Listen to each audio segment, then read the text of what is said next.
Shoqata e të verbërve Gjakova në nder të 8 marsit, ditës ndërkombëtare të gruas, në hapësirat e Galerisë së Arteve, ka hapur dje panajirin artistik Arti që të lë pa fjalë, ku janë prezantuar punimet e ndryshme fundore. Mark Pietraj, kryetari i shoqatës, tha se pos vizitave nga aktorët institucional, janë të kënaqur me interesimin e qytetarëve të cilët kanë vizituar panajirin.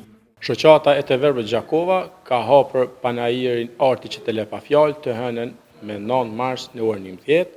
Prezent në hapje ishte kryetari i shoqatëve të Kosovës Zotëri Dauti Shuku, drejtoresha për kulturën dhe sport Adia Roka, drejtori i inspektoriatit Ervin Shabani, drejtori i shërbimeve publike Jon Bytyçi, si dhe përgjatë ditës panajirin e ka vizituar edhe deputetja Sala Jashari, si dhe parokierja Lindita Nikola, e cila edhe kësaj radhe e ka mbështetur financiarisht panajirin Arti që të lë pa fjalë.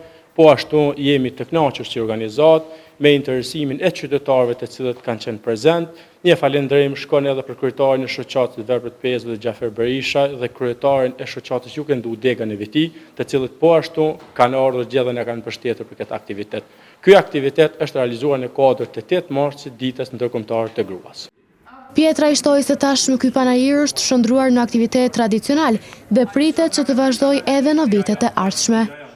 Ka qenë e pritshme, me qenë që ky është viti 5 me radhë që shoqata e organizon panajirin e Pundorës, tashmë ky panajir është tradicional, ne pretendojmë që me vazhdua dhe viteve të radhës, me qenë që edhe interesimi qytetarëve ka filluar të rritet. Ndërkaq njëra nga anëtarët e shoqatës, Nazmie Koshi Abazaga, tha se duke qenë i 5 vit me radhë i panajirit, ka pas interesim dhe shitje të mjaftueshme të produkteve pundore. Ka pas interesim, jam kon vizitor, kemi pas shitjet deri diku mjaftueshme. Ky panajir është i 5 me radhë, i cili mbahet. Mes tjera ashtu tha se panajiri ka dëshmuar se arti dhe krijimtaria e personave të verbër meriton vëmendje, respekt dhe mbështetje të vazhdueshme.